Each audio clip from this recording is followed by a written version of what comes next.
pemirsa Hidup Sehat, itu dia mungkin yang dikhawatirkan oleh masyarakat. Kalau misalnya seseorang pernah terjangkit COVID-19, apa sih jangka panjangnya? Apakah mereka tidak boleh berolahraga berat? Apakah ada masalah pada paru-paru dan juga lain-lain? Oleh karena itu, saya sudah kedatangan Dr. Irsan Hasan, spesialis penyakit dalam.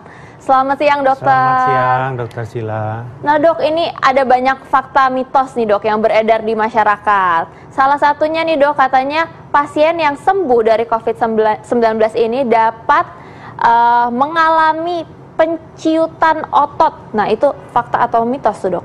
Oke, saya jawab ya. Nomor satu, COVID-19 atau COVID-19 ini adalah sesuatu yang baru, banyak pengetahuan baru berkembang, sehingga sesuatu yang jadi fakta bisa aja berapa bulan lagi jadi mitos. Betul. Sesuatu yang sekarang mitos bisa juga nanti jadi fakta. Nah, pertanyaan dokter Sila pertama tadi terkait dengan penciutan otot. Apakah ini fakta atau mitos? Jawabannya fakta. Untuk sekarang ya, dok? Untuk sekarang fakta.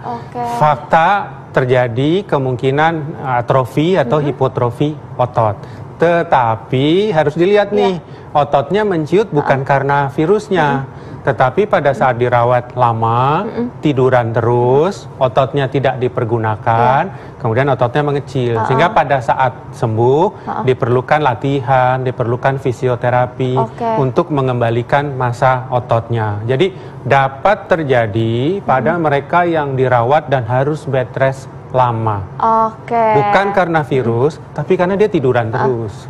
Berarti ini masyarakat mungkin ada yang bingung nih, dok, tadi soal hipotrofi otot itu apa? Jadi itu karena di bed rest tadi ya, dok, ya? Tadi ototnya jadi menciut. Ya, kalau kita tidak menggunakan, misalnya kita latihan barbel nih, nge-gym, otot kan jadi besar karena otot digunakan. Tapi kalau didiamin aja, otot itu akan mengecil. Itu yang terjadi pada COVID, karena dia tiduran, pakai ventilator, nggak bergerak, akhirnya ototnya jadi mengecil.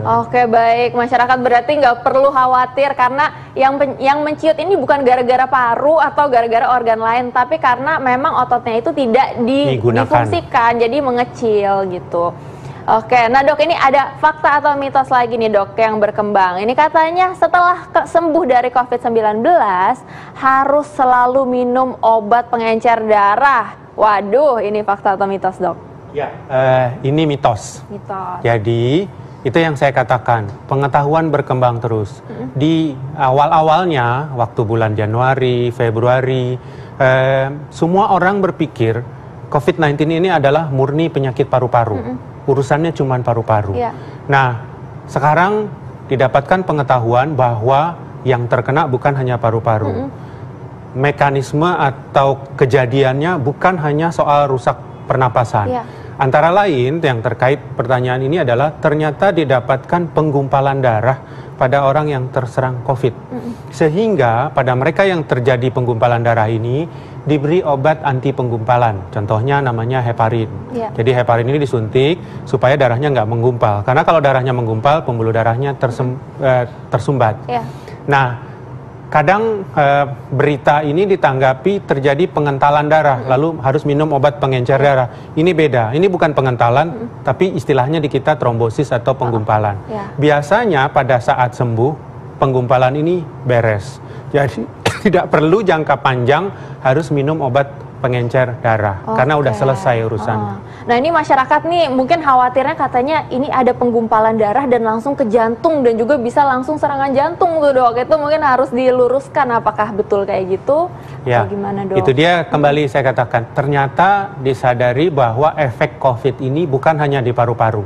Bisa ke otak, bisa ke jantung, bisa ke liver, bisa ke ginjal, bisa ke usus. Sehingga sekarang ada istilah bahwa COVID ini adalah the great imitator, kemana-mana dia pergi. Nah, salah satu efeknya memang ke jantung. Jadi salah satu efek COVID ini dengan berbagai mekanisme, antara lain tadi misalnya trombosis itu adalah gangguan pada jantung. Sehingga didapatkan pasien COVID dengan gangguan jantung memang. Berarti memang betul ya, dok, ya, seperti itu. Baik, dok, ini ada lagi nih, dok, fakta atau mitos yang beredar. Setelah sembuh dari COVID-19 terbentuk jaringan parut di paru-paru. Ini fakta atau mitos? Ini fakta. Fakta. Jadi sekarang masyarakat banyak tahu, banyak baca, bisa melihat di media sosial mengenai COVID ini. Kita dengar bahwa salah satu cara mendeteksi COVID adalah dengan CT scan. Ya. Pada saat CT scan, terbentuklah gambaran putih di paru-parunya yang disebut sebagai GGO. GGO itu gambaran putih-putih tersebut. Nah, itu kemudian akan berlanjut dengan apa yang kami sebut sebagai fibrosis. Ya. Jadi pembentukan jaringan parut di paru. Nah, ini kan sesuatu yang baru. Jadi dari pengamatan singkat terlihat pada mereka yang sembuh bisa jaringan parutnya tetap masih ada. Memang jadi pertanyaan berapa lama jaringan parut ini akan ada. Apakah nanti akan hilang tuntas atau nanti akan ada selamanya. Berdasarkan pengalaman, dulu kan ada penyakit SARS, ada MERS dan sebagainya. Terlihat ada orang yang gambaran fibrosisnya itu bisa berbulan-bulan, bertahun-tahun. Terutama kalau fibrosisnya luas. Pada COVID kita belum tahu, tapi terbukti walaupun dia sembuh, pulang dari rumah sakit, bisa gambaran putih, bisa gambaran fibrosisnya, itu tetap masih ada. Oke, berarti sejauh ini memang betul ya dok ya, tapi itu kita belum tahu. Itu fakta, bisa ada jaringan parut yang berkepanjangan. Oke, baik dok. Nah ini ada satu lagi nih dok, fakta atau mitos, katanya pasien sembuh dari COVID-19 akan mengalami penyakit hati yang kronis dok. Ya, satu lagi organ, tadi kita udah ngomong masalah jantung, sudah ngomong masalah paru, sekarang masuk ke satu organ lagi yaitu hati. Jadi kalau kita lihat tuh yang warna merah. Ternyata hampir setengah orang yang terserang virus ini mengalami gangguan fungsi hati. Jadi diperiksa darahnya, ada tes namanya SGOT dan SGPT. Setengahnya itu mengalami kenaikan SGOT, SGPT. Jadi dikatakan di hati itu ada istilah kita reseptor yang bisa menangkap virus. Sehingga virus itu lari ke sana, kemudian ikut bersarang di sana. Lalu bisa timbul kerusakan hati. Tetapi sampai hari ini juga jadi pertanyaan, sebetulnya kerusakan di liver itu karena virus atau karena obat-obatan, karena obat juga bisa mengganggu liver, atau karena oksigen di paru-paru kurang, karena kalau oksigen kurang lalu dikirim ke liver kurang, liver juga terganggu. Nah itu masih menjadi pertanyaan besar, tetapi setengahnya ada gangguan liver. Nah apakah gangguan liver ini akan panjang? Ternyata dianggap begitu COVID-nya membaik, SGOT-SGPT akan ikut membaik. Jadi dianggap bahwa sesudah sembuh biasanya liver akan mengalami perbaikan. Oke baik, berarti tidak perlu khawatir kalau tidak misalnya perlu khawatir untuk liver hati tadi ya.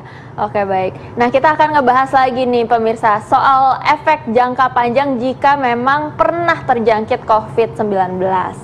Sesaat lagi, jangan kemana-mana, tetap di Hidup Sehat. Ya, walaupun dianggap berhasil, tapi memang belum bisa sembuh. Karena memang belum ada vaksinnya ya dok ya. Tapi mudah-mudahan Indonesia juga bisa segera mengatasi semua ini. Amin. Oke dok, ini ada satu lagi nih dok, ini satu fakta mitos yang memang perlu untuk diketahui oleh masyarakat nih dok. Katanya sembuh dari COVID-19 ini akan kebal untuk selamanya dok. Ini fakta atau mitos? Ini agak susah dijawab ya, tapi saya jawab fakta dulu deh. Jadi penjelasannya begini, pada sebagian infeksi virus, pada saat sembuh akan terbentuk antibodi. Dengan adanya antibodi ini, kita akan punya pertahanan untuk melawan virus yang masuk. Saat ini dianggap antibodi yang dimiliki pada pasien-pasien yang sembuh dari COVID bisa menahan dia untuk tidak terkena lagi. Makanya saya katakan fakta. Data dari Wuhan, kita tahu kan awalnya dari Wuhan, menunjukkan bahwa pada mereka yang sembuh tidak terkena lagi. Nah, kenapa saya katakan bisa aja nih nanti jadi mitos, seperti tadi di awal saya katakan. Ini kan masih berlangsung 4 bulan, 5 bulan. Nah, kita tidak tahu antibodi ini akan bertahan berapa lama. Apakah setahun, 2 tahun, 3 tahun. Jadi saat sembuh dia punya pertahanan untuk tidak terkena. Tapi berapa lama dia akan tahan itu masih menjadi pertanyaan. Karena ini suatu virus yang baru. Harapannya tentu ini akan bertahan panjang atau seumur hidup tidak terkena. Oke, baik dok. Terima kasih banyak dokter informasinya atas penjelasannya. Tapi ini semoga memang masyarakat tetap bersemangat dalam keadaan ini untuk melawan virus COVID-19. Dan tentunya jangan lupa untuk jaga kesehatan kita dalam new normal ini. Kita tetap harus menjalankan physical distancing, pakai masker, cuci tangan, dan juga makan makanan yang bergizi. Dan saya Dr. Sheila Salsabila untuk hari ini pamit undur diri. Jangan lupa saksikan terus Hidup Sehat setiap hari Senin sampai Jumat jam 1 sampai jam 2 siang live di TV One. Sampai jumpa.